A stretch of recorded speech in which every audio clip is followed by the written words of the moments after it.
Thank you, Deputy Speaker. Well, I'm very pleased to speak tonight in support of the Higher Education Support Amendment response to the Australian Universities Accord Interim Report Bill 2023. And I'm happy to say I'm absolutely committed to advancing the cause of higher education and championing the aspirations of our young and mature-aged people. This is why I am supporting the Higher Education Support Amendment Bill 2023. This is a bill that will help steer the future of education in our country in a positive direction. Deputy Speaker, the Albanese Labor government recognises the power of education to uplift individuals and entire communities, and I do too. Where I live on the south coast of New South Wales, access to education is vital. It's the difference between being able to have a secure, well-paying job, a profession you care about, and being able to provide for your family. It's about a thirst for more knowledge, regardless of age or background, being able to see things differently, which ultimately benefits our communities. As a former TAFE teacher at the Nowra campus and the University of Wollongong as a tutor at the Shoalhaven campus for over a decade, I certainly have seen the immense benefits that learning pathways can provide for local people. It can be truly life-changing. It's why I will always champion opening more doors of opportunity, ensuring that more people can access all the benefits of higher education. And I'm proud that the Albanese Labor government is helping to enact the change that will make education more accessible and more equitable. Our commitment on this is plain to see. In our short time in government, we have done a lot. We brought in fee-free TAFE in skill shortage industry areas. Not only that, but we've continued to increase our commitment.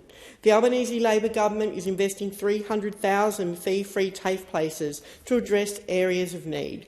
That's directly benefiting 2,700 apprentices in my electorate of Gilmore. As a former TAFE teacher and also a work placement coordinator, I certainly understand how vitally important a quality TAFE and vocational education and training system is to developing a skilled workforce, re-engaging an unemployed and underemployed workforce, and providing essential upskilling to mature-aged workers. And I've seen the benefits of fee-free TAFE in my community.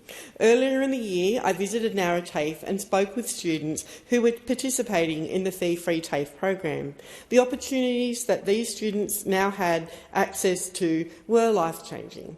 I spoke to a young woman from Borley Point who was retraining to be a chef. She told me that there were employment opportunities near her home for apprentice chefs. She wanted to do the work and people wanted to employ her for it, but she couldn't afford to retrain until she got a fee-free TAFE spot. Now she's retraining and she's employed near her home. And she told me point blank that if it wasn't for fee-free TAFE, I wouldn't be here. And there were so many more stories just like hers. That shows how serious and effective the Albanese Labor government's approach to education and training is.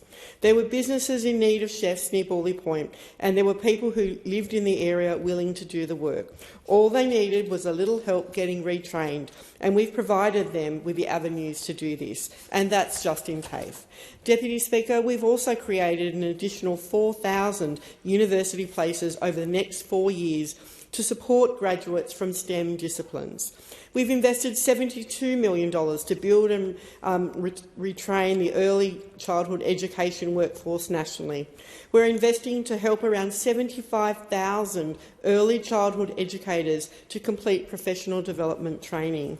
We're providing support to 6,000 current early childhood educators to complete more study. And we're connecting 2,000 early childhood education students to complete placements and strengthen workforce supply. And that's just some of what we've already done, but we're far from finished.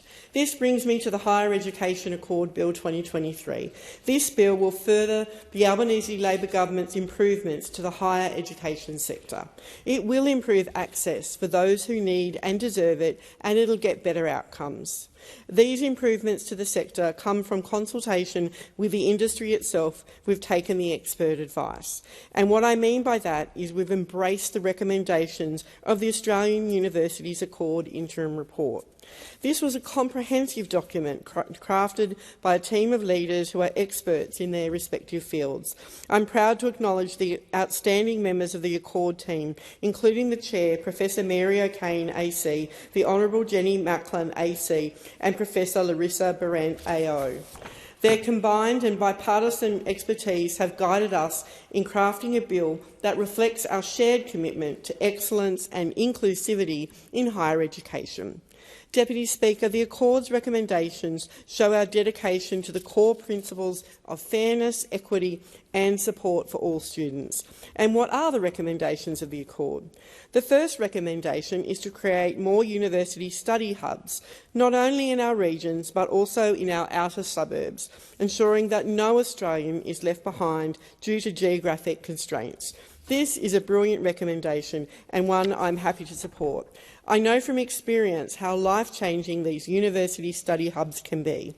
In my electorate, we have a university hub. It's the Country University Centre Southern Shoalhaven Ulladulla campus, and it's brilliant. I've been there many times and seen how these services can change lives. The Country University Centre at Ulladulla is a dedicated learning and study space. All people in the Shoalhaven region who are studying higher education from any Australian university or non-university higher education provider can study at the Country University Centre.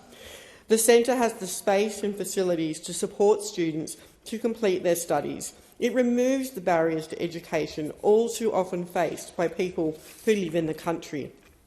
Whether a student needs a broadcast studio, a quiet study room, breakout rooms or just an internet connection, the Ulladulla Hub helps people who live in my region achieve their educational goals. It's been designed by regional people for regional people and it's working. But our electorate is a large one, over 4 hours to drive its length. So while the Country University's centre in Ulladulla is fantastic, we need more, and I'm going to advocate for more in my region. And I'll be able to do this because the Albanese Labor government committed $66 million to establish 34 new hubs in areas without a significant physical university campus, and where the percentage of the population with a university qualification is low.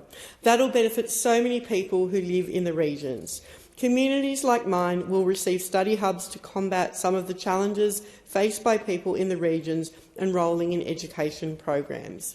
Adopting the recommendations of the Accord to create more regional study hubs shows the Albanese Labor government's commitment to education. But this bill will also support the other 4 recommendations of the interim report. Deputy Speaker, another recommendation of this report, which the Albanese Labor government will implement, is to scrap the 50% pass rule.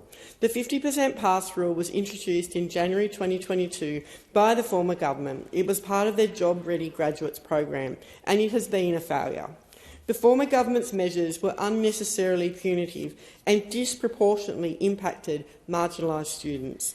The rule removes students' Commonwealth-supported study assistance and access to help loan assistance if a student couldn't fulfil a 50% pass requirement. In its short time in operation, the 50% pass rule has been so damaging. Already 13,000 students have been directly impacted by the 50% pass rule. That's thousands of students who have had their dreams of an education taken away, all because the former government didn't understand the intricacies and complexities of higher education. Well, they either didn't understand or they didn't care. Either way, the rule was unnecessarily punitive and poorly thought out.